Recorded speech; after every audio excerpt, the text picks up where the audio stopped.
हाँ तो भैया सलार द सीज़फायर हमने देख लिया है, और अगर आपने भी देख लिया है तो क्या आपको टीनू आनंद जी का ये सीन कहीं देखने को मिला?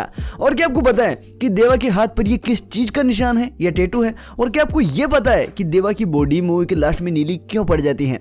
तो भैया ऐसी बहुत सारी डिटेल्स हैं जिन पर कि हम इस वीडियो में बात करने वाले हैं, इसलिए आपसे रिक्वेस्ट है कि आप इस वीडियो को एंड तक जरूर देखें।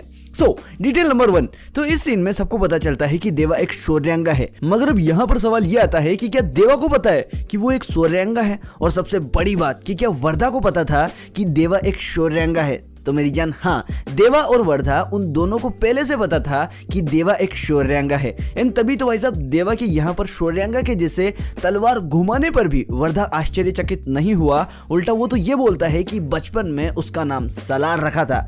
बाकी अब बात आती है कि वर्धा को कैसे पता कि वो एक शौर्यांगा है। तो भैया वर्धा और देवा बचपन से ही दोस्त हैं, और वर्धा बहुत बार देवा के घर भी गया था एंड उसकी माँ के हाथों का खाना भी खाया है, तो इतना तो वर्धा जानता ही होगा कि वो लोग कौन है। बाकी मन्नार और शौर्यांगा में लड़ाई तो 1985 में हुई है, उसके पहले तो वो लोग साथ ही थे, तो फिर देवा अपनी सच्चाई क्यों छुपाएगा? एंड वैसे भी 1985 में जब देवा खानसार छोड़ता है और वर्धा अपना एक कड़ा देकर उसको बचाता है, तो उस टाइम पर भी वर्धा के पिता ने सिर्फ शौर्यांगा को ही मारने का हुक्म दिया था। तो वर्धा उसी रात देवा के घर जाता है उसे बचाने, क्योंकि देवा एक शौर्यांगा है। बाकी अगर आपको याद है तो कर्ता राज मन्नार के पूछने पर भी वर्धा ये नहीं बताता कि उसने कड़ा क्यों फेंका, फेंकने का कारण क्या है। तो यहाँ पर उसने ये इसलिए नहीं बताया क्योंकि अगर उसने बता दिया कि उसने कड़ा एक शौर्यांगा को बचाने के लिए फेंका है, तो कर्ता राज मन्नार फिर ये जानकर देवा जहां कहीं भी गया है उसे ढूंढकर मार देता। तो देवा की जान बचाने के लिए वर्धा ने नहीं बताया कि आखिर उसने कड़ा क्यों फेंका।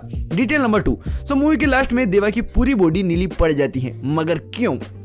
अगर आपको याद है तो देवा जब अपनी बॉडी दिखाता है तो उसकी पीठ पर कुछ निशान बने हुए हैं, एंड बाकी सभी शौर्यांगों की पीठ पर भी कुछ ऐसे ही निशान हैं। एंड भाई साहब ये निशान इनके ये ऐसे तलवार चलाने से बने हैं, और ये चीज सभी शौर्यांगों की निशानी है। तो भैया ये सभी शौर्यांगा अपनी पीठ पर कुछ ऐसा निशान करने के बाद कुछ नीले कलर का पेंट अपने शरीर पर लगाते हैं, जो कि इस सीन में भी हम देख सकते हैं, जहां पर कि भारवा की बॉडी पर भी ये लगाया जाता है। तो मे बी डायरेक्टर साहब ने हमें ये समझाने के लिए कि देवा एक शौर्यांगा ही है, तो उसके लिए इस सीन में उसे नीला दिखाया है, और उसके फेस पर ये काले निशान भी आ जाते हैं, जो कि इसके फेस पर भी हैं। बाकी अब मैं गलत भी हो सकता हूं, तो ये तो अब मूवी का नेक्स्ट पार्ट आने पर ही पता चलेगा। डिटेल नंबर 3, सो भाई लोग आपने जो ये खानसार को देखा, रियल में अब खानसार ऐसा नहीं दिखता। जी हाँ, क्योंकि भाई साहब जब देवा खानसार पर अटैक करेगा और वर्धा को राजा बनाएगा, तो खानसार की पूरी सिक्योरिटी खत्म हो जाएगी। तो फिर वो दोबारा से खानसार की सिक्योरिटी बनाएगा, क्योंकि ये सिक्योरिटी तो राज मन्नार ने बना रखी है। तो ये 2010 का खानसार है, 2017 का नहीं। 2017 का तो अब नेक्स्ट पार्ट में हमें देखने को मिलेगा, बिकॉज भैया अब यहाँ पर भारी लड़ाई होगी जिसमें कि देवा खानसार को लाल करेगा और वर्धा को गद्दी पर बिठाएगा, एंड फिर नए सिरे से खानसार की सिक्योरिटी बनाएगा, दोबारा से वहां के प्रोटेक्शन के लिए सेना खड़ी करेगा। बाकी अभी तो वो सील बनाएगा, प्लस उसका खौफ चारों ओर फैलाएगा, एंड उसी सील को रोकने वाले को मारने का नियम भी देवा ही बनाएगा। एंड तभी तो भाई साहब वर्धा कहता है कि उसी के नियम है, मरना तो पड़ेगा। डिटेल नंबर 4, सो सलार के टीजर में हमें टीनू आनंद जी दिखाई देते हैं, जो कि शेर, चीता, लोइन और टाइगर की बात करते हैं, एंड बाकी लोग इन पर गन ताने हुए हैं। तो भैया ये पूरा ही सीन हमें सलार के इस पार्ट में, मेरा मतलब है कि सलार द सीज़फायर में कहीं भी देखने को नहीं मिलता, तो शायद ये सीन सलार पार्ट 2 में हमें देखने को मिले।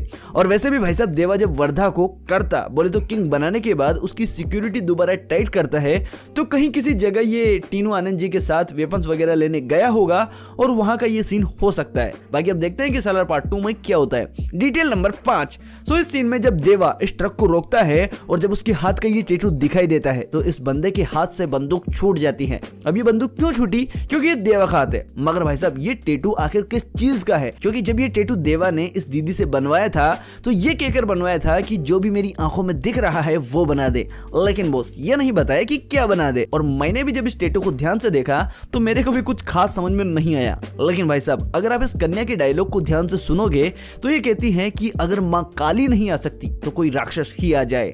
एंड भाई साहब अगर आप इस टैटू को ध्यान से, पूरे ध्यान से देखोगे तो ये कुछ राक्षस जैसा ही लग रहा है। बाकी अब आपको क्या लगता है वो मेरे को कमेंट में जरूर बताना, एंड ऐसी वीडियोस अभी और भी आने वाली हैं, इसलिए चैनल को सब्सक्राइब जरूर करना। चलो बाय।